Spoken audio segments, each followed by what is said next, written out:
Salve, salve, rapaziada! Começando mais um podcast no Bico da Águia, aqui pela TV Gazeta, Norte Mineira, Canal 2 e também pelo canal Busque News. É um prazer ter a sua companhia nessa que é a terceira temporada desse podcast, que já fez muito sucesso aqui na região. Conversamos com muita gente boa e hoje o nosso convidado não poderia ser diferente.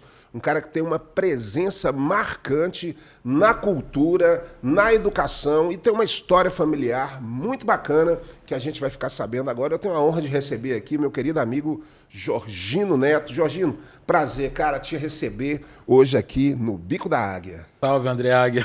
Na verdade, o prazer é todo meu. Assim, uma felicidade imensa ter recebido o convite, né?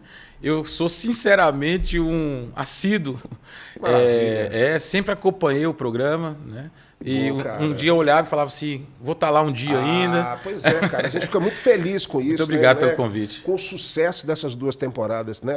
Um programa maravilhoso. São mais de 40 entrevistas e tudo, e muito pela qualidade, né? Sim. Dos nossos entrevistados, e hoje não vai ser diferente com a sua presença. Mas eu queria que você começasse me contando, né? Que nós temos muita história para contar, inclusive sobre futebol e sobre estádio, porque aqui tem uma rivalidade. Jorginho é atleticano e eu sou cruzeirense. Somos fanáticos por nossos times. Mas hoje você vai ver uma discussão que não vai ficar na base da rivalidade. Nós vamos elevar esse nível, né, Jorginho? Nós vamos transcender essa rivalidade.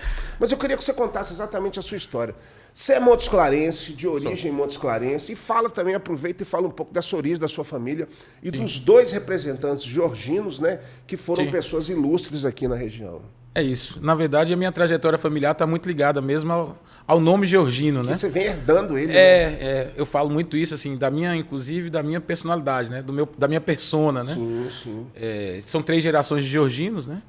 Mas dos 3 georginos, o único que nasceu aqui em Montes Claros efetivo é você. Sou eu, porque o meu avô, o Coronel Georgino, né, que é o primeiro da dinastia dos georginos, ele nasce no interior da Bahia, Guanambi, depois vai passar a infância em Caetité. Entendi. E aí vai para Belo Horizonte, vai construir a carreira militar dele lá em Belo Horizonte, como ele gostava de dizer, na gloriosa Polícia Militar de Minas Gerais. Sim, né? Claro.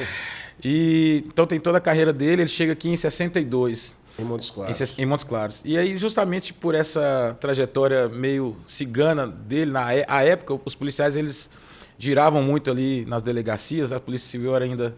Então, ele, como capitão, tenente, ele ficava assumindo as delegacias de várias cidades do interior, né? Sim. Então, cada filho dele nasceu numa cidade, né? E pai nasceu... Muita gente acha que pai é Montes Clarense. Montes Clarense, pois é. Ele nasceu em Uberlândia. Gente. Em 1949. Uberlândia não Montes Clareou, né? Quem Montes Clareou foi Montes Clareou. Montes Claros deu sorte que ele chegou aqui novinho, né? E ele ganhou o título, ele ficou muito feliz com isso, né? O título de cidadão, né, Montes Clarense. Uma coisa que deixava ele realmente muito feliz era esse título, sabe? Ele falava muito isso. E então tem essa trajetória dele, não só na carreira militar, mas especialmente também como advogado criminalista, né?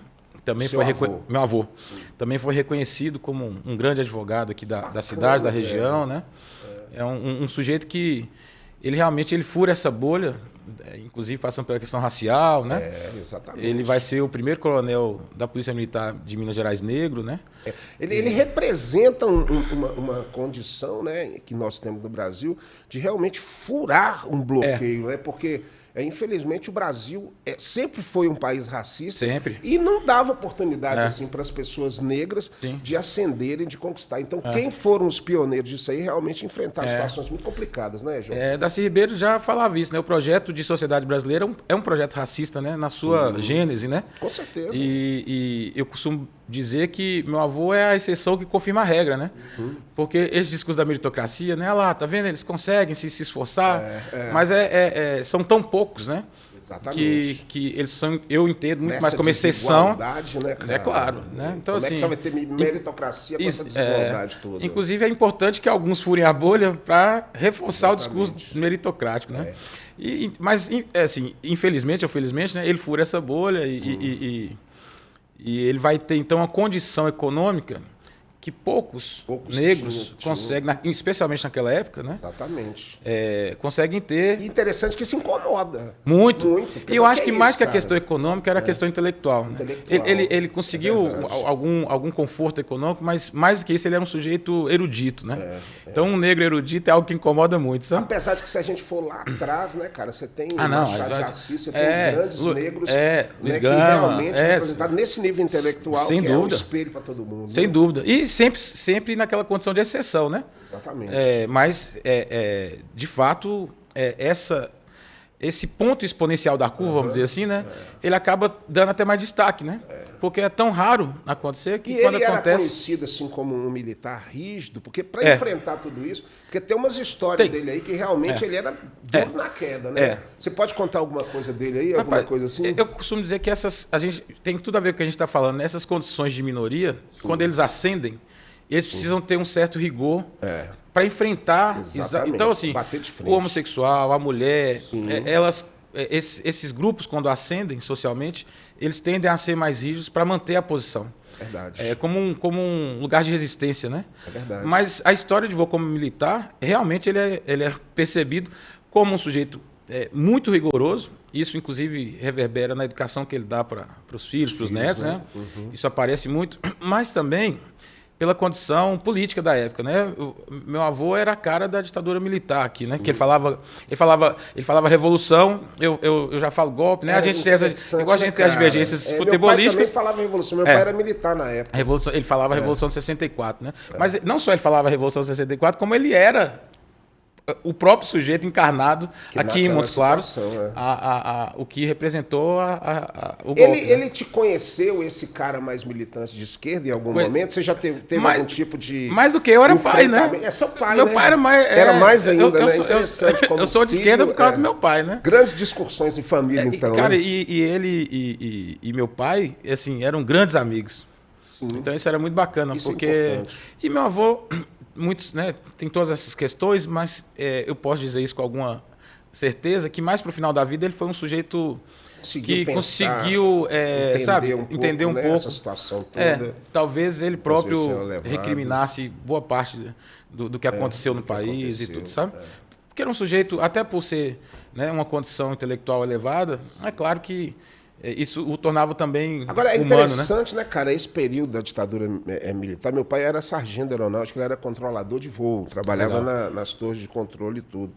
E existia meio uma lavagem cerebral em todos os militares ali para aceitarem aquela situação, aquela condição. Sim. Como assim? Estamos salvando o país, estamos fazendo uma coisa boa, estamos inclusive hoje eu vejo que tem muitas pessoas que tentam remeter, não, eu quero voltar para esse período, achando que estão fazendo uma coisa ótima para o país, mas parece que não enxergam, né, o que foi a realidade. Né? O que aconteceu na América Latina, né? Eduardo Galeano vai escrever um livro maravilhoso, né, As Veias Abertas da América Latina, que é um pouco isso, né? Os Estados Unidos ali no auge da Guerra Fria, ele vê a América Latina como um ponto estratégico, né, de difusão do capitalismo. Ou, na verdade, não era nem difusão do capitalismo, né? Era uma resistência contra o comunismo, né? Exatamente. Acho que o medo do Vietnã, o medo de outros, de Cuba, né, especialmente. Era vendido, né, por causa da guerra. Eu acho que Cuba deu um grande susto nos Estados Unidos, né? Sim, e aí eles começam um projeto de... um sapato ali, né? Então os Estados Unidos começam, isso já é sabido, né? Começam a financiar essas ditaduras da América Latina, né? Isso foi exposto agora recentemente, assim, eles abriram que realmente houve uma interferência grande nesse sentido. Então, esse discurso que você aponta vem muito travestido da ideia da luta contra o comunismo, né?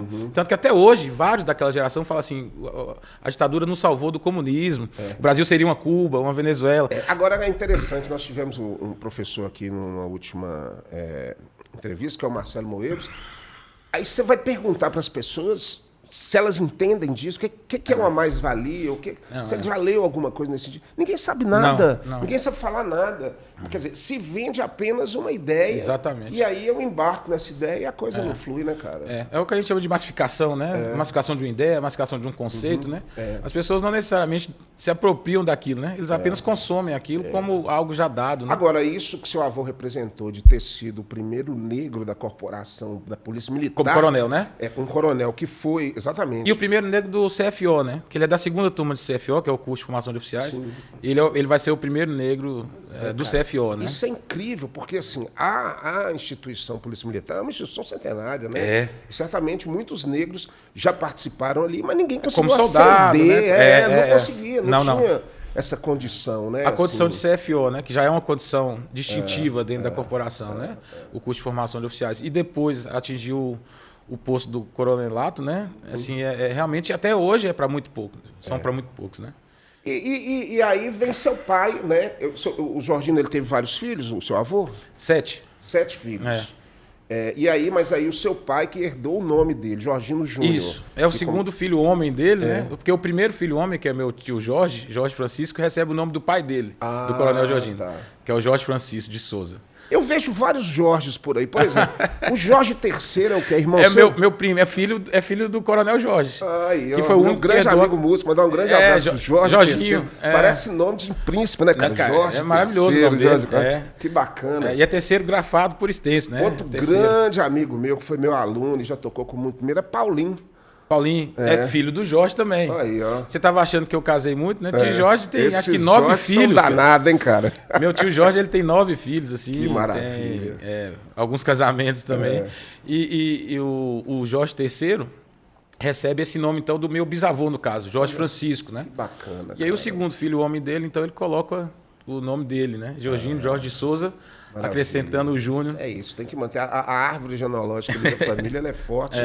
Merece, inclusive, uma biografia, cara, essa história da família de vocês. Você que é escritor, porque muita coisa que acontece, né? Sim. Mas aí vem seu pai, Jorginho Júnior, o famoso Jorginho Júnior, que é o coautor, né, com Tino Gomes, de uma das músicas que é a referência aqui de Montes Claros, que é Montes Clareou. Conta um pouquinho da história do seu pai, então.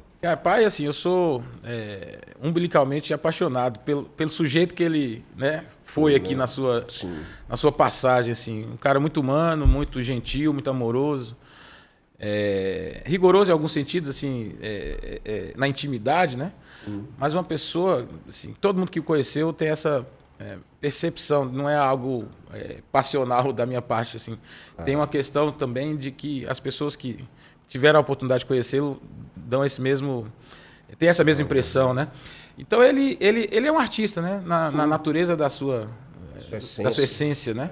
É um cara que desde pequeno, desde muito novo, ele já desenhava e depois vai pro campo também literário, né? Ele era professor da FMG, ele, né? Ele não seguiu a carreira militar, então. Não, o único que seguiu a carreira militar é o Jorge, né? O mais velho. Meu pai ele fez direito aqui na Unimontes. Bacana. Mas ele não seguiu carreira jurídica. E aí ele passou no concurso da UFMG, aqui do Núcleo de Ciências Agrárias, né? Que antigamente, na época dele, tinha a chamada escola técnica, né? Agropecuária. Que o pessoal chamava escola agrícola. Né? Colégio agrícola. O famoso colégio agrícola. Famoso colégio agrícola. Então ele começou no colégio agrícola e depois a UFMG encampou os cursos superiores e ele fez a carreira acadêmica, fez mestrado em Viçosa, em Sociologia Rural. Ele é ligado a essa área mais das ciências humanas dentro da... Então ele trabalhava com sociologia rural, de direito agrário. E aí conhece a turma, conhece a rapaziada, Tino Gomes e tudo mais. Ele vive o auge daquele período, final dos anos 70. Frutífero demais, culturalmente né, falando, é algo muito Agora, forte. Recentemente perdemos o Charles Boa Vista, né? Assim, que foi um grande representante. E aí o seu pai participou de tudo isso, de todo esse movimento, né? Participou desse movimento cultural aqui, muito forte, muito rico. Que tá aí até hoje. Né? Que pega ali o meados dos anos 70, né? E a década de 80 especialmente, assim. Então, as composições de Tino e pai começam ali em 75, né? 76 e vão ali até 85, né? Você falou que Montes Clareou é parceria dele e de Tino. Isso. E Sideral também, Sideral né? também. Sideral é belíssimo, não sei se você não maravilhoso. conhece. Tenho medo de nós. Exatamente. Nossa, essa música é fantástica. Paulinho Pedro Azul gravou, ficou lindo. Gravou com orquestrado, né? Ficou maravilhoso. E Tino é meu padrinho, né? Então, assim, a gente manda um grande abraço pro Tino. Vamos te aguardar aqui no Bico da Águia, Tino. Quando você vier aqui a Montes Claros. Tem que ser uma temporada inteira de Bico da Águia só com o Tino, que ali tem história, viu? São os 3 podcasts para falar, né? Eu tive agora a oportunidade recentemente, tive a honra, né, de participar junto com a minha filha Luísa, da gravação do documentário Raízes, 50 anos.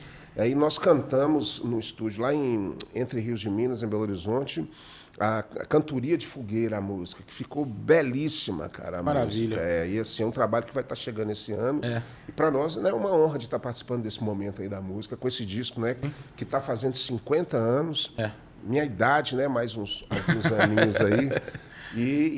A gente cada vez mais precisa fortalecer, né, Jorginho, essa nossa cultura, essa região que é muito forte, como o próprio Marcelo Moebos disse, aqui, pelo fato da distância dos outros lugares, tornou uma cultura muito forte, né, cara? Eu sempre disse isso também, coincidentemente, não sabia que o Marcelo tinha falado isso. Acho que a posição geográfica de Montes Claros, né? Ao mesmo tempo distante e ao mesmo tempo lugar de passagem, né? Porque aqui é lugar de passagem, né? Ela força, então a gente absorve várias culturas, mas constrói uma cultura muito particular, única, sabe? Nossa, né, cara? Então, por exemplo, eu brincava lá quando eu estudava no FMG, no mestrado, doutorado. Você é de onde? Montes Claros. Eu falava assim, eu sou Juca Pratista, né? Então, falava assim de Montes Claros como o melhor lugar do mundo, né? E eu falava isso, assim, meu sotaque, né? Meu sotaque não é de mineiro. Porque o sotaque mineiro é outro. Aí vai, mas não é baiano, não. Também o sotaque baiano. O seu sotaque é o quê? Montes Clarense. Montes Clarense. Não, e é isso. Na verdade, a gente é olhado como baiano, porque eles acham que é sotaque nosso arrastado. E é completamente diferente. Exatamente. A culinária nossa não é mineira. Não é baiana. É o quê? É Montes Clarense. A nossa música. Tudo. Aí você coloca isso para tudo, né? É verdade. E aí se torna mais forte. Sem dúvida. A gente tem uma identidade cultural que é muito particular. Fantástica.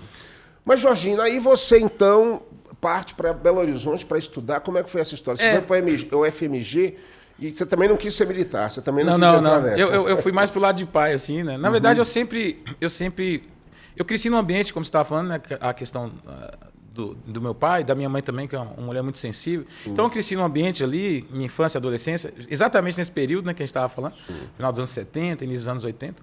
Então, acho que isso me deu uma casca assim, para me aproximar de música, né? De literatura, de arte em geral, né?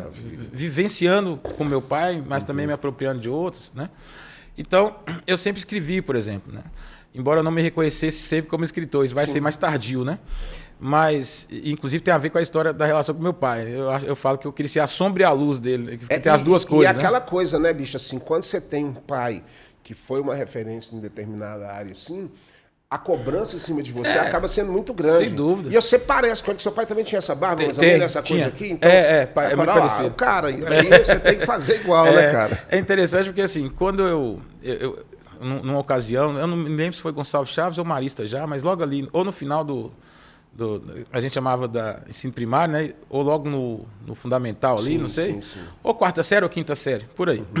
Eu ganhei um concurso de redação, né? E aí isso me assustou muito porque eu vi comentários não só de colegas, mas de pais dos outros alunos e até de professor. Mas o pai dele que fez para ele, ajudou ele a fazer. Então, eu talvez ali, né, no inconsciente, né, Tereza, minha namorada, ela vai explicar isso, né, Freud, Lacan. Ela talvez, é ela é psicanalista. E talvez isso tenha travado, então, um pouco essa coisa de me mostrar difícil, como né, escritor, criança, tendo um pai, né? Você crescendo nessa família negra, mas que, de certa forma, obteve essa ascensão social e financeira na região. E, claro, frequentando bons colégios, frequentando o ambiente dos brancos. Né? É isso, eu falo isso. Você sofria preconceitos? Como é que foi essa história sua? Porque você estava lá junto com os caras e tudo, você batia de frente com os caras, mas negro, o cara te olhava e falava, pô, mas por que esse cara está aqui, né? É um pouco assim, você se sentir estranhado no lugar, mas ao mesmo tempo forçar um pertencimento, né? Você disse bem, assim, você ter que assimilar a cultura racial dominante. Então, assim, a gente tinha que se comportar como branco, né? Tanto que eu demoro quase 50 anos para me perceber como um sujeito negro, né? Que loucura, porque os meus vizinhos eram brancos, os meus colegas de turma eram brancos, as minhas referências mais próximas eram brancos, porque como ele ascendeu economicamente, aí você foi para esse patamar nessa onda lá, né? Que a gente vai chamar de branquitude. E aí você assimila essa percepção, né? Mas é óbvio que, olhando agora para trás, né, e de um tempo para trás, eu sofri muito, assim... não deixa de ter passado preconceito, racismo, né? Sem dúvida. Sem dúvida, né? E aí, como você pegou essa questão da trajetória, passa por isso, passa por esses lugares que eu frequento, né? E os filhos do Coronel Jorginho, os netos do Coronel Jorginho, tinham que ser sujeitos que mantivessem essa história. Aquilo ali, né? Então, são médicos, são advogados, são Né? E aí, quando eu escolho fazer educação física, né, já é o primeiro susto assim que tem. Não quis fazer medicina. Nem direito, né, com o nome Georgino, né? Herdar o escritório, né, do Coronel Georgino. Então eu vou para educação. Eu sempre fui muito ligado a esporte. A época, enfim, fui jogador de futebol, né? Mentira. Jogou? Joguei no Vitória da Bahia, rapaz. Assim, morei um ano em Salvador ali, bacana, fiquei lá em 1900. Mas eu tinha 15 para 16 anos, novinho. Mas todo menino quer ser jogador de futebol um dia, né, cara? Até que meu pai e minha mãe ligaram lá, eu morava com minha tia Lúcia, né, minha madrinha. E falaram assim, você não tá aí para jogar futebol, você tá aí para estudar? Sim, poderia ter sido um craque, né? Futebol aí brasileiro, aí fui estudar futebol, né? Mas aí joguei aqui em Montes Claros, sempre tive essa relação especial com esporte em geral, mas muito com futebol, né? Com a questão do galo, do torcedor e tal, né? Então isso acabou me levando para a educação física. Mas aí você vai fazer educação física em Viçosa. Em Viçosa. Grande Viçosa. Federal de Viçosa. Conheço Viçosa, já fiz show em Viçosa. Viçosa é maravilhoso. Cidade maravilhosa, louca, né? Cidade doida. O campus é incrível, né? O campus é maravilhoso. Incrível. Então eu passo 5 anos ali, me graduando em educação física, né? E volto para Montes Claros para exercer a profissão mesmo, de educador físico. Era esse o projeto, né? Inicial. Claro. E depois eu fui fazer uma especialização na UFMG também em psicopedagogia, que é uma área de interface ali entre... Né? Trabalha com dificuldade de aprendizagem, mas nunca exercia a profissão. Mas isso me permitiu, por exemplo, ser contratado pelo Unimontes e logo depois fazer o concurso na Unimontes. Então tem 25 anos que Você atua na Unimontes. Que eu atuo na Unimontes como docente do curso de Educação Física. Educação Física é um curso importantíssimo, antigo e fundamental, né? E aí, lá em Belo Horizonte, você teve a pesquisa que você falou, que é relacionada aos estádios. Como é que é isso? Eu sempre trabalhei com as disciplinas ligadas às ciências sociais e humanas na Educação Física. Então é História, Sociologia, mas especialmente Lazer. É uma disciplina que chama Estudos do Lazer. E eu já vinha com essa disciplina trabalhando, e aí a UFMG lança o programa de pós-graduação, mestrado e doutorado em Estudos do Lazer. Então eu ingresso na segunda turma, lá do UFMG, e vou participar de um grupo lá, que é um grupo muito importante no Brasil hoje, no cenário brasileiro, de estudos do futebol, chamado GFUT. É o Grupo de Estudos sobre Futebol e Torcidas. É um grupo referência aí, que tem balizado vários estudos sobre futebol, sobre violência. Bacana, acho que eu já ouvi falar isso. Fiquei 10 anos lá no GFUT, com o meu orientador, um grupo bem bacana. Isso me permitiu, então, desenvolver alguns estudos, especialmente no mestrado, sobre a história do torcer em Belo Horizonte, que é um estudo que eu gosto muito, né? Como é que é o nascedouro do sentimento de torcedor, né? Porque quando o futebol chega em Belo Horizonte, em 1904, não tinha torcedor, né? Tinha futebol. As pessoas iam assistir. Então eu vou estudar como é que nasce o sentimento de se vincular. Esse pertencimento da cidade com o futebol, né? A gente chama, o nome técnico é pertencimento clubístico. Como é que as pessoas se vinculam a um clube. Né? Então você tem ali um nascedor ali entre 1904 e 1930. Qual é o time mais antigo de Minas? É o Siderúrgica, não? Aqui jogando hoje, o Atlético. O Atlético, mas é o mais antigo. Mas foi o mais antigo? Foi o primeiro que surgiu? Não. Aí já tem, vários foram extintos. O primeiro time de Minas Gerais chama Sport. Tá. Sport Futebol Clube. Ele é de 1904.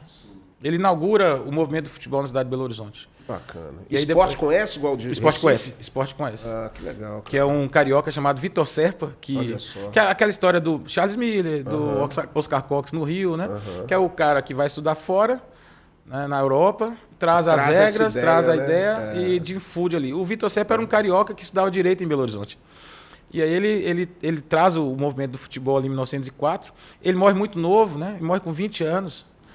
E aí é criado um outro clube em homenagem a ele, chamado Vicerpa. Pega as iniciais do nome dele, Vitor Serpa. Olha essa loucura, Vicerpa é um time também importante. E tudo. Esse início, né? Só que com a morte do Vitor Serpa, o futebol dá uma arrefecida, sabe? Ele, por volta de 1906, em Belo Horizonte. Então o futebol morre ali um pouco. Perde espaço para o TUF, que foi inaugurado o Prado, né, o hipódromo, e retorna aí sim, na segunda fase, que a gente chama segunda fase do futebol, em 1908, aí com a fundação do Atlético e do Vila. Ele é de 1908? 1908. Tá. Que a história do Atlético é interessante, que são estudantes que se reúnem ali no parque municipal. Exatamente, né, para formar um time. Formar um time e tudo. Pega um time que já estava acabando ali, pega o uniforme deles, né? Bacana. E no mesmo ano também o Vila também surge. Logo depois. Cara, o Vila é um time extremamente tradicional. Super. É uma pena que caiu agora para a segunda, segunda, né? Mas assim, Eu conheço grandes torcedores do Vila Nova, pessoas que torcem mesmo. Assim. E o Vila tá ligado aos ingleses do Morro Velho, da mina do Morro Velho. Exatamente. Eles aqui fundam um clube e tal, né? É bem bacana. Aí em 1912 o América. E em 1921 o Palestra. O Palestra do Cruzeiro. E o América foi a primeira grande potência, né? Porque parece que nesse início aí, ele já ganhou o Deca campeonato. Tem o Deca. Esse Deca ele fala até hoje. Eu não tô bom com o América, não. O América ganhou o Cruzeiro. A América parece que tem uma coisa com o Cruzeiro, né? Não, mas o América ele joga com o Atlético. O Atlético vai ser campeão de novo, porque o América com o Atlético ele vira uma coisinha fraca. Com o Cruzeiro ele vira um dragão. Exatamente. Ele fica uma loucura com o Cruzeiro. O que foi, América? O que nós fizemos pra você? Mas essa dissertação eu falo um pouco isso, né? Você que gosta de futebol, né? O América vai ser um time da elite da cidade, porque, na verdade, todos são da elite. O menos da elite era o Palestra. O Palestra era que de operários, da origem dos operários. Dos operários, da colônia italiana. Né? Mas alguns já tinham ganhado dinheiro e ascensão. Eles viam no futebol uma forma de penetração social. Porque eles conseguiam recurso, mas não conseguiam... Eu já estudei um pouco a história do Cruzeiro. E Minas é muito fechado, conservador, né? Então, para você fazer parte da sociedade, então o clube de futebol foi uma estratégia ali para... Mas assim, eu acredito que rapidamente, daqui a pouco a gente vai falar de poesia, a gente vai falar só de futebol chegar aqui, lá. não. Porque se deixar aqui, a gente vai falar só de futebol, né, velho? Dois caras que gostam de futebol, futebol é um papo que não tem fim. Mas assim, pra gente dar uma arrematar aqui. Esse primeiro momento, a ascensão do futebol ela acontece de maneira muito rápida, porque logo ali na sequência já tem aqueles estádiozinhos ali, que é o lá do Atlético, lá em Lourdes. Antônio Carlos, Lourdes. Depois o Cruzeiro vem lá também do Barro Preto. O América também tinha o dele, estádiozinho pequeno. E aí já vira essa comoção. Você acha que é nesse momento que tem essa relação clubística lá? A minha tese de doutorado é sobre esses estádios. Você fez um resumo aí da minha tese. Então. Começa com o Prado Mineiro, né? Que ali por volta de 1912, quando o TUF ele vai à falência, o pessoal do futebol se apropria daquele espaço, vira o primeiro estádio de Belo Horizonte. Aí depois você tem em 21, você tem o estádio, onde é o Mercado Central de Belo Horizonte. Você tem o primeiro estádio do América. O América, Mas logo depois faz uma permuta com a prefeitura dá um outro terreno, aí vai virar o Alameda, que é o Tarcísio Negrão de Lima. Que é lá em cima. Lá em cima, exatamente. Né? E depois, no mesmo ano, 28, o Atlético tem o Antônio Carlos. O Palestra é muito interessante, que o Palestra constrói, chamava Estadinho do Palestra, em 1923. Eles constroem ali, no Barro Preto, ali, onde é a sede social. Mas era um estádio bem acanhado, que vai ser, na década de 40, reformado na gestão do prefeito Juscelino Kubitschek, que era cruzeirense. Então ele investe ali, passa a ser um estádio, aí sim, um estádio para 15 mil pessoas, que recebe o nome de Estádio Juscelino Kubitschek. E aí começa já a rivalidade desses clássicos, que, porra, eu me lembro assim, na verdade a rivalidade era Atlético e América maior do que Atlético e Palestra. O Palestra ele veio ascendendo depois de um tricampeonato que ele conseguiu e tal, 20, e aí... 26, no final da década de 20, né? 28, 29 e 30 é o tri do Palestra. O Palestra. Só que o Atlético já tinha... O América tem o Deca dele, de 16 a 25, e 26 e 27 é o Bi do Galo, e 28, 29 e 30 é o tri do Palestra. Tem um colega meu que estuda futebol, o Rogério Otto, a dissertação do mestrado dele é sobre a rivalidade Atlético e Palestra. E ele desconstrói essa ideia de que a primeira rivalidade era América e Atlético. Ele vai falar que foi muito pontual essa rivalidade, que já na década de 30, a principal rivalidade já era Atlético e Palestra. E ele mostra isso com números. Números de torcedores nos jogos. Ele pega os jogos América Atlético, América Palestra e Atlético e Palestra. E ele vai provar que os jogos Atlético e Palestra já tinha mais adesão popular. O Palestra, ele acaba sendo obrigado a mudar de nome, como todos os palestras na Segunda Guerra Mundial. Exatamente. Né? E ali eu acho que foi a grande virada para o Cruzeiro se tornar Cruzeiro. Acho, né? Porque assim... eu, como cruzeirense, eu vou te confessar, eu tenho um passado rubro-negro. Eu não gosto de falar muito isso, não, mas eu, quando eu era criança, eu morava no Rio de Janeiro, meus tios me levavam para Maracanã e aquela coisa toda e tal. Mas quando eu vi a camisa do Cruzeiro, azul. Com as 5 estrelas, foi aquilo que me falou, que isso, cara? Aí coisa foi linda. Paixão à primeira vista. Eu acho que foi o primeiro contato para você ter realmente uma relação com isso. E eu acho que se essa camisa fosse verde e vermelha, como era, assim, talvez eu nem seria palestrino. Chamava os papagaios, né? O apelido do palestra em BH, os papagaios, por causa da cor. E é interessante que quando muda o nome, ali em 42, né? Para Cruzeiro, você tem 2 tentativas anteriores, né? Iali, Ipiranga. Não, o Iali é antes. Quando não podia ter nada nada que vinculasse ao eixo, a Itália, né, especialmente. Então você tem que mudar as cores, o nome. Então eles mudam primeiro para Ipiranga, que é o Rio. São ícones nacionais. O hino nacional. Então você tem, por exemplo, o Ipiranga. Acho que também você não seria torcedor do Ipiranga. O Palestra de São Paulo é Palmeiras, que também é uma árvore símbolo. E depois, como o Cruzeiro perde o primeiro jogo dele com o nome de Ipiranga, aí um supersticioso lá falou assim, troca rápido. E aí foi para Cruzeiro, que também tá Cruzeiro do Sul, que é só daqui. Então tinha essa necessidade de se vincular a elementos nacionais, né? E aí vira Cruzeiro. E aí nesse momento já tem o Independência que foi feito para a Copa de 50, né? Minha tese desconstrói isso. Ele não foi feito para a Copa de 50. Olha só. Ele foi o estádio sede da Copa de 50, mas ele começa como um projeto do Clube 7 de Setembro, em 48. É o Campo do 7. Por isso chama Independência. Campo do 7. Exatamente. E só que quando começa a construção da Independência, não tinha nem a ideia da Copa, né? Então o projeto do estádio Independência, ele não está vinculado, na sua origem, à Copa de 50. Ao longo do processo, ele acaba se tornando. Que teve uma das maiores zebras da Copa, que foi a Estados vitória Unidos, dos Estados Unidos contra sobre a Inglaterra, né? 1-0. História do estádio. Eu frequentei muito Independência, o antigo Independência. Sim. Morei muitos anos em Belo Horizonte e também já fui nesses modernos aí, reformados. E confesso, professor, que eu preferi o antigo. Eu preferi os estádios raiz. Eu também. Entendeu? Assim. A gente que estuda futebol, a gente tem um grupo aqui na União que chama Observatório do Futebol e do Torcer. E a gente faz muita crítica a esse processo de arenização, né? Porque está muito ligado à exclusão. Exatamente. A uma certa elitização. O Juca Kfouri vai chamar embranquecimento dos estádios, né? Então, isso. assim, as arenas elas vêm a um projeto muito mercadológico, né? O Mineirão já chega na década já de 60, 65, né? Mineirão. 65, o estado de Magalhães Pinto. E aí, realmente, Minas Gerais entra no hall, assim, né, do futebol nacional. Apesar de que já tinha, o Atlético e o Cruzeiro já tinham representação, mas que agora está completando Mineirão, agora, né? 60 anos, Mineirão. Isso. Vai fazer só 60 anos, né, cara? É novinho. Tá tudo tão perto, né, velho? Muito perto. E com o Mineirão, aí sim o Cruzeiro se tornou esse Cruzeiro que a gente conhece hoje aí, que foi a grande ascensão daquele time, né? Tem 7 fatores para a ascensão do Cruzeiro como clube, eu acho. É o processo de interiorização do clube, porque eles perceberam que em Belo Horizonte o Atlético era muito dominante. Então, eles fazem uma política deliberada de interiorizar. Isso é muito exitoso, esse processo, né? O Cruzeiro é um time muito forte no interior.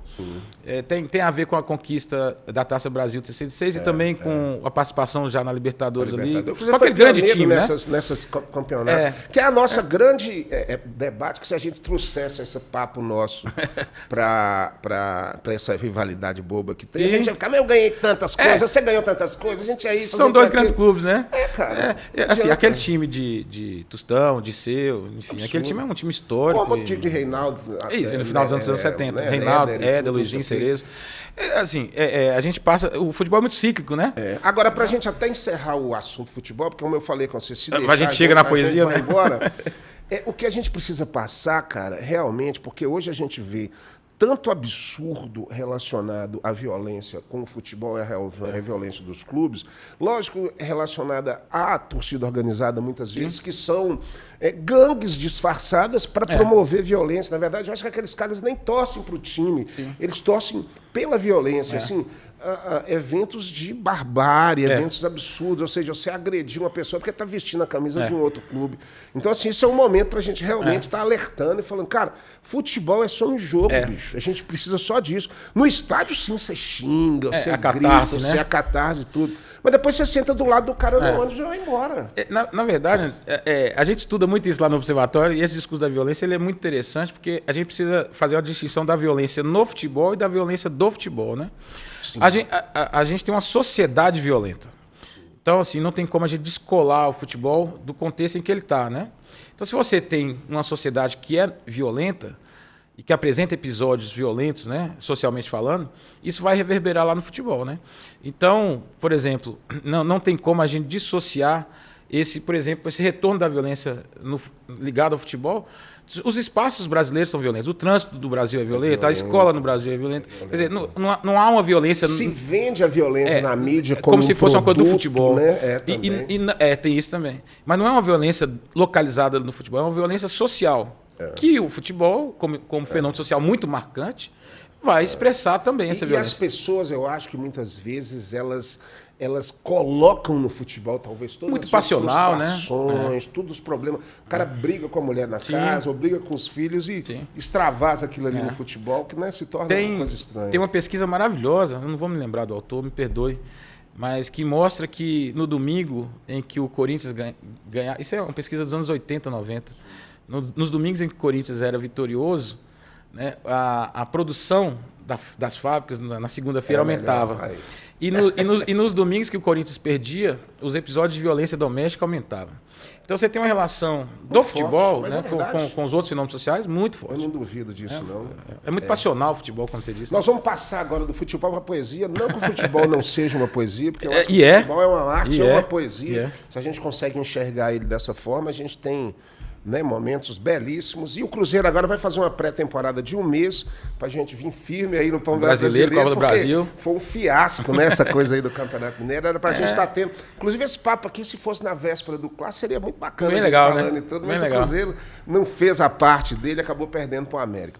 Mas antes da gente voltar para falar um pouquinho sobre o seu trabalho literário e também sobre o museu, que eu acho que é uma coisa muito importante aqui para a região, e você está fazendo um trabalho brilhante, eu preciso para falar com você aí que está acompanhando o nosso podcast No Bico da Águia. Então, nós estamos na nossa 3ª temporada, agora, gravando aqui no Busque Studios. E eu quero dar um recado para você. Você que quer fazer um podcast, você que quer fazer uma produção de vídeo, uma produção cinematográfica, você pode entrar em contato com o Busque Studio. Sim, o Busque Studio, você acha ele no Instagram. Ele é um dos braços do Busque News. O Busque News é o maior portal de notícias aqui do norte de Minas. Um portal que é coordenado pelo meu amigo Danilo Campos, né, que coordena essas notícias aqui, e a galera com o Vinícius, com a Joyce, vai no front mesmo buscar a notícia. Já foi, inclusive, várias vezes lá no Museu Regional. Então, um canal de notícias Busque News, e você tem aqui o Busque Studios, que aluga para você fazer o seu podcast.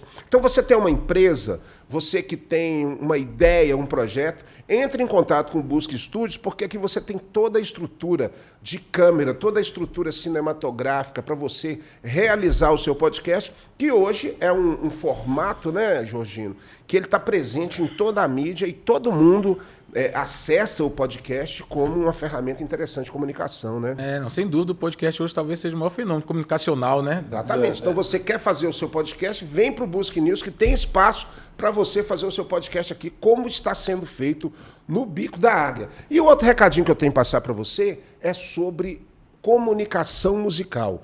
Porque comunicação musical é com a Personal Jingle, que é a nossa patrocinadora. A Personal Jingle é uma empresa especializada em comunicação musical. Montes Claros é uma cidade que tem esse case que eu falo da Minas Brasil, que todo mundo sabe o telefone por causa de um jingle. Então, você tem uma empresa, quer comunicar com o seu público, entre em contato com a Personal Jingle no site www.personal.com.br e também no Instagram, e comece a comunicar com música. Porque o Jorginho mesmo sabe, já fez muito show lá no Museu Regional. Nada é melhor do que música. Música acalenta, transforma e comunica. E você pode ter música na sua empresa com a Personal Jingle.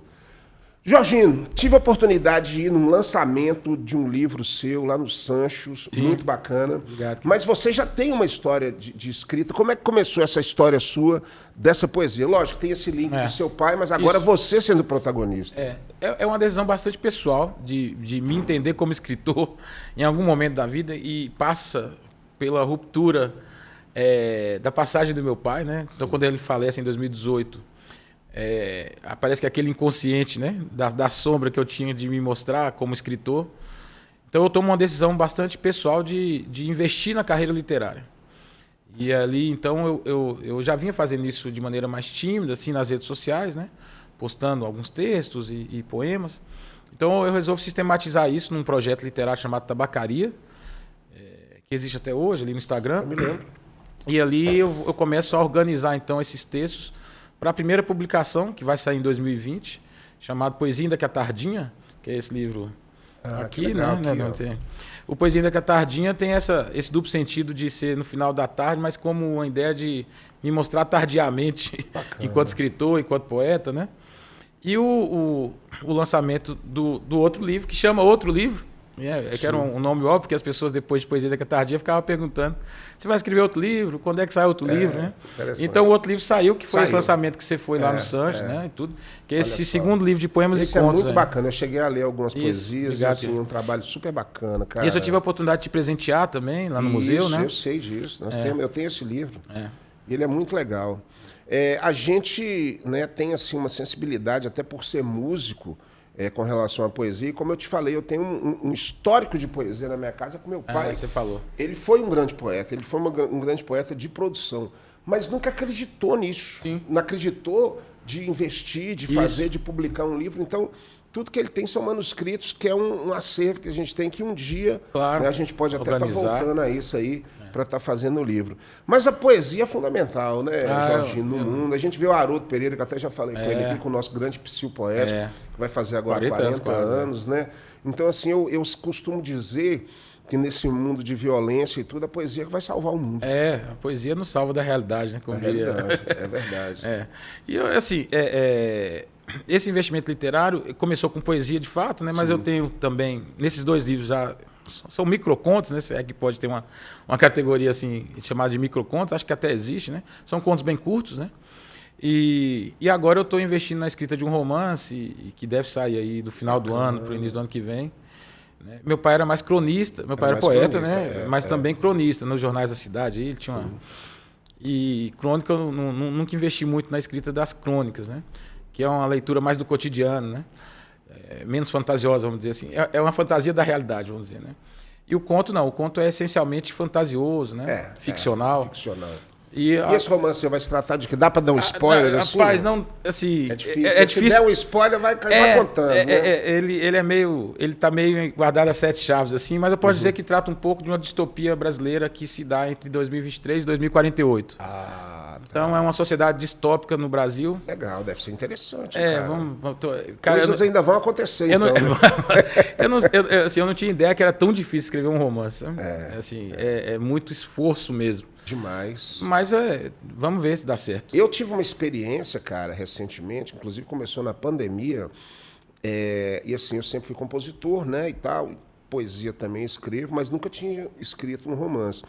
E aí, a partir de um roteiro que eu estava começando a escrever para cinema, a coisa começou a tomar um impulso, e eu escrevi um romance, está pronto o romance, eu preciso, inclusive, corrigi-lo e publicá-lo, que é um romance baseado na letra da música Rapariga do Bonfim. Então eu recrio essa Rapariga do Bonfim através de uma ficção, como uma personagem que tem uma história, que tem uma vida, e nesse romance eu homenageio algumas mulheres. É um romance que eu falo na perspectiva de uma mulher escrevendo, de todos aqueles sofrimentos. Maravilha. E, cara, me surpreendeu demais, porque você começa a escrever e você vai se envolvendo, como você diz, essa coisa do romance, e vai criando fatos, e vai criando situações e personagens, e relacionando.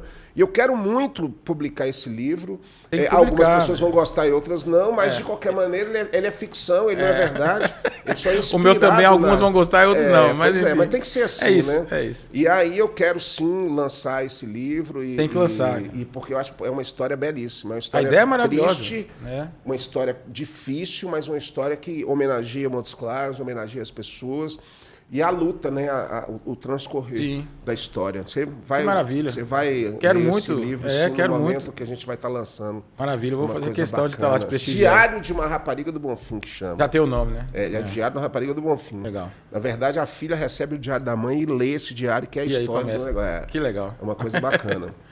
Mas então, você, nesse viés literário, você está agora produzindo esse romance. E para quando você está pensando em fazer isso? O romance deve ficar pronto no final do ano, início do ano que vem. É o que eu espero, né? Guardar essas leis de incentivo também, né? Também, os editais e tudo.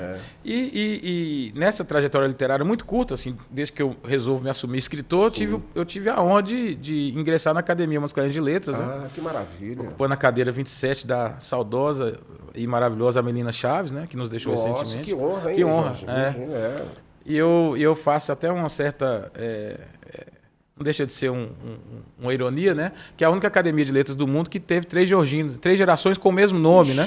Porque meu avô era da Academia Montes Clarense, meu pai foi da Academia Montes Clarense de Letras, e eu agora assumo. Então são 3 gerações de Jorginhos lá, assumindo essas cadeiras. Eu acho importante. Que é uma confraria, acaba sendo uma confraria E Montes Claros tem uma tradição literária muito forte, né? Tem, Cândido de Canela. Se tem alguma coisa que a galera faz em Montes Claros, é livro. A galera gosta de publicar e fazer, e tem grandes obras aí. E grandes escritores, né? Agora, recentemente, eu tive até com o Ucho, que escreveu agora recentemente um livro maravilhoso. Maravilhoso. E assim, a gente tem muitas publicações e tudo, e grandes escritores. Sim. Mas um outro trabalho seu que realmente chama atenção, e até foi através desse trabalho que a gente se aproximou mais, é a direção do Museu Regional de Montes Claros, do Norte de Minas, né? Então eu queria que você me falasse um pouco sobre esse museu, a história dele, o surgimento dele, e a importância que ele tem para a cultura, porque até eu já fiz show lá, lancei o meu álbum lá, mas assim, diversos eventos, diversas atividades, exposições, shows e tudo. Realmente um presente para a cidade, né? O museu é um espaço maravilhoso para a cultura e para a memória da cidade, né? Talvez seja o principal espaço, é o único museu que tem esse porte, né? Que a gente pode dizer de perspectiva museológica, né? Então, da região, assim, é um grande museu mesmo. E ele está vinculado à Universidade Estadual de Montes Claros, né? O museu ele pertence à Unimontes, né? Aquele prédio, que é um prédio também histórico da cidade, né? Tá, é um prédio que vai abrigar ali a escola normal. Ele está sempre muito vinculado à educação, né? Então ele vai ser a escola normal ali no início do século passado. Depois vai abrigar a Fafil, né? Da FUN, a famosa que Fafil. é ali, muitas gerações passaram ali e se lembram da Fafil, né? Pensadores importantes, né, cara? Filosofia, né? Exato. E aí, quando a Unimontes é estadualizada, em 92, né? Aquele espaço, você constrói o campo sede e aquele prédio ele fica meio... pertence ao Estado, é apropriado pela universidade, que é estadualizada, mas fica sem um uso, uma função, né? E ele acaba se deteriorando, né? Passa por um pequeno incêndio que quase o coloca abaixo. É mesmo? Teve um incêndio ali, cara? Que loucura, velho. E a sociedade se mobiliza, então, ali no início dos anos 2000 para tentar fazer a restauração, recuperar o prédio. Tem todo um projeto, né, ligado à iniciativa privada, à pública também, é uma parceria. E aí consegue, então, fazer a restauração do prédio ali no final dos anos 2000. E 2010 ele é completamente restaurado, mas aí precisava ter alguma coisa para dar sentido ao prédio, né? Então você tem a feliz ideia de, naquele espaço, então, colocar um museu regional, né? É contratada uma museóloga de Belo Horizonte, chamada Célia Cursina, ela faz o plano museológico. Bacana, cara. E em setembro de 2014 o museu, então, ele é inaugurado. Então nós temos aí 10 anos de museu. E que importância, né, que tem, porque vocês recebem, assim, periodicamente visitas de escolas, né, de alunos da escola pública, de escola privada, que vão entender um pouco da nossa cultura. Claro. Porque quando você entra no museu, você tem, né, exposições permanentes ali. Isso. Eu vi que você tem coisa de Rai Colares, você tem coisa do próprio Godofredo, de todos os ícones aqui da região, e a forma de você preservar essa cultura, né, Jorge? Assim, eu estou há 2 anos no museu. Exatamente agora, março de 25, eu completo 2 anos à frente ali do museu, com uma equipe maravilhosa, né? E também com a confiança do reitor Wagner, do vice-reitor Dalton, né? Especialmente do pró-reitor de extensão, professor Rogério Otton, pró-reitor adjunto Marcelo Brito, porque o museu ele é vinculado à pró-reitoria de extensão, né? E eles me fizeram esse convite, e eu fiquei muito feliz com o convite, porque é uma coisa que eu não esperava, realmente. E foi um desafio enorme. E tem sido uma característica da gestão do museu, né, nesses últimos 2 anos, tentar vivificá-lo um pouco, né? Tirar aquela ideia do museu como espaço sacralizado, inerte. Trazer ele para a população. Né? Exatamente, fazer ele um espaço mais popular, sabe? Então esses projetos que você citou, Uma Noite no Museu, que são as apresentações musicais, palestras, oficinas, né, lançamento de livros. Então o museu ele fica aberto de segunda a sexta, de 8 às 18, que é um horário comercial, que nem sempre permite que as pessoas possam acessá-lo. Então essas atividades, elas fora do horário, elas acabam permitindo que as pessoas, né, mais pessoas, tenham acesso à experiência museológica. E aí, né? para você que não conhece, o museu ele fica exatamente no corredor cultural, naquela parte histórica, né, da cidade. Rua Coronel Celestino, 75, fazer faz a propaganda. Coronel Celestino, que é um lugar onde a cultura pulsa ali, porque você tem os bares, você tem ali, né, o entorno, a própria Praça da Matriz. Sem dúvida. Eu, assim, tive essa experiência com vocês lá de lançar o meu álbum lá. Foi um show lindo, né? E, assim, fizemos um show maravilhoso. Esse show você pode conferir ele na internet. e teve um público super bacana. A atmosfera do lugar, ela permite o astral acontecer, né? Que você está num lugar histórico, aquelas janelas, aquela coisa toda ali. Então, realmente, é um lugar que merece continuar com essa ideia, né, de promover a cultura. E sempre está fazendo novas coisas. E certamente agora já tem coisas acontecendo lá, né? A gente tem uma programação para 2025 já fechada para exposições temporárias, né? Então, cada mês a gente tem 3 exposições lá em rodízio, né? Até dezembro já está garantido. Então, teremos mais de 30 exposições esse ano, de vários artistas, não só de Montes Claros e região, mas do Brasil como um todo, né? Fora os espaços que são permanentes, né? Acho que o museu, às vezes a gente recebe uma crítica assim, de fazer com que o museu possa perder sua característica de guarda. Mas eu entendo que dá para dialogar as duas perspectivas, né? De memória e de guarda, mas também de... Não, porque tem aquela coisa, preservação. Né, a gente, por exemplo, vamos para Paris? Vamos. Onde que o cara vai? No museu. Vai para São Paulo? Museu. Para quê? Para conhecer a história. Inclusive, São Paulo tem um museu de futebol belíssimo, né? Maravilhoso no Pacaembu. Lá no Pacaembu e tudo. E aí ele chega em Montes Claros, como que ele vai conhecer essa cultura? Onde que ele vai ver a nossa origem, nossos artistas e tudo, dentro de um roteiro cultural Exatamente, específico? Um circuito cultural precisa de um circuito nesse sentido. Também acho. E outra coisa que eu sinto falta, eu já falei até isso, e outras pessoas já falaram, que Montes Claros precisa ter um local onde a nossa culinária também seja apresentada no dia a dia. A gastronomia nossa é muito rica, né? A gastronomia nossa, porque você pega, por exemplo, festa do piqui, lotado de arroz com piqui e tudo, mas aí você chega qualquer dia do ano, uma semana qualquer, um visitante de fora, aí o cara fala assim, não, eu quero experimentar a gastronomia do local. Sim. Você não acha uma coisa específica nesse sentido? Assim, pode até encomendar, fazer e tudo mais, mas ter um espaço, local, um espaço que tem essa referência, porque comida francesa você acha, comida italiana você acha, comida de todo canto você acha. E daqui? Comida nordestina, você acha? Nordestina a gente pode fazer uma comida norte-mineira, eu concordo plenamente com você. Né? É porque você tem a referência. Tem. Não que você não tenha as outras coisas, mas é muito forte a nossa culinária, né? Então, assim, o piqui, agora que eu estou fazendo um documentário relacionado aos Gerais, eu estou vendo quão grandioso é esse nosso espaço, essa nossa região e tudo que envolve essa nossa região, né, Jorginho? Se não me engano, me parece que tem um movimento nesse sentido aí do circuito gastronômico. Acho que a Nath Maia estava à frente, ou participando desse projeto, né? Mas eu não sei como está, mas é um pouco essa ideia que você está apresentando, de fazer um espaço, um movimento que possa culminar num espaço. É que a gente precisa valorizar, né, essas coisas, e o museu tem essa referência, né, de coisa. Jorginho, agora pra você ver que interessante, nós estamos conversando, já está dando quase 1 hora esse papo. Passa muito rápido, né? É impressionante, né, cara? Isso porque nós não falamos muito de futebol, se a gente devidamente tivesse falado, né, devidamente. Como é que surgiu esse atleticanismo seu? Você desde pequeno? É pai. Seu pai era atleticano? Meu pai era atleticano. A família do meu avô toda é atleticana, né? Acho que vem por aí. A gente fez uma pesquisa agora no Observatório, que é um dado interessante, que é qual a influência do torcer. A gente fez uma pesquisa sobre o perfil do torcedor de Montes Claros. E aí a gente pergunta por que você torce para esse time, né?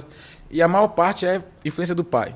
Mas já tem crescido a influência da mãe e de outras influências, mas ainda prevalece a influência paterna. Lá em casa, eu falo sinceramente para você, meu querido telespectador, eu nunca influenciei meu filho, a minha filha, para nada dessa coisa de futebol, desde que eles torcessem pro Cruzeiro. É igual eu, então. Exatamente, nunca influenciei ele. Mas isso, a primeira coisa que a gente fala é isso, né? O cara quer namorar com a sua filha, ele torce para qual time? Não, Atlético não dá. O futebol é uma experiência social tão... isso, né, o futebol é uma experiência social tão maravilhosa que ela aparece nesses indícios do cotidiano, né? Essa coisa, por exemplo, eu falo com meus alunos, né? O futebol é tão importante para a cultura brasileira que eu falo, eles acham que é heresia, né? Eu falo, mais importante que a religião. Moço, e eu provo. E é um negócio, e prova mesmo, porque você pensa bem, é claro que, quer dizer, você tem exemplos de milhares de pais atleticanos com os filhos cruzeirenses e ao contrário também, até muitas vezes daquele confronto com o pai, aquela coisa toda. Inclusive o cara que representa o Cruzeiro lá na bancada do Alterosa Esporte é casado com uma atleticana doente. Eu imagino como é que é a vida desses loucura, dois né? dentro da casa, dois torcedores fanáticos e tudo. Mas assim, Pro cara que é torcedor, velho, e ter um filho que torce pro outro time, em algum momento ele fala, bicho, onde é que eu falhei? Eu não conheço essa dor. Não, eu também não. Eu também não. Os meus filhos eles são mais fanáticos do que eu. Os meus também. Mas deve ser uma coisa assim, pô, onde eu errei, velho? O que eu falei? O que eu fiz pra acontecer desse jeito, né, cara? E essa coisa da religião com o futebol que eu falo, que é assim, quando a esposa engravida, a primeira coisa que o sujeito faz, né? Não é comprar uma camisa assim, aqui nasce mais um católico, aqui nasce mais um evangélico, aqui nasce mais um atleticano, Exatamente. aqui nasce mais um cruzeirense. A plaquinha na porta aqui tem não, mais e você tem que ser rápido, porque lá em casa o meu irmão mais novo, é atleticano fanático. É assim, a gente quando encontra é uma loucura. Se deixar influencia, né? E aí nasceu um sobrinho meu, do meu terceiro irmão, que não é ligado ao futebol, ele é cruzeirense, mas não liga muito. Disputando a torcida, né? Bicho, rapidamente, quando o menino já nasceu, já comprei a camisa do Cruzeiro, já vesti a camisa do Cruzeiro, esse aqui é cruzeirense. Não encosta perto, não chega perto, não. Mesmo. Você tem que fazer, né, cara? Mas é isso. Futebol é muito importante para... Tem um ditado que eu não concordo muito que fala que futebol é a coisa mais importante das coisas menos importantes. Eu discordo, eu acho que futebol é a coisa mais importante das coisas mais importantes. Não, a gente leva muito a sério.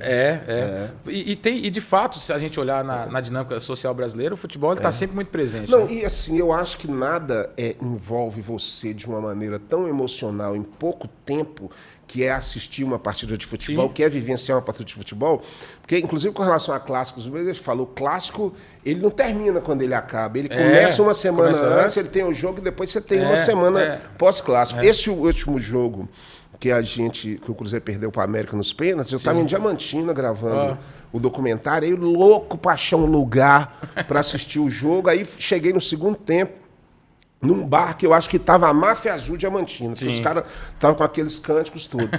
E, cara, na hora que o Cássio defendeu aquele pênalti, no final, você bicha comemora igual o Bolso, agora vai, não sei o quê. Aí vai, esses dois amigos, meus amigos, William, Marlon, pelo amor de Deus, como é que você faz uma coisa dessa? Você vai do gozo extremo à decepção profunda. Você dá uma chacoalhada muito rápido, na sua emoção, né, muito, cara?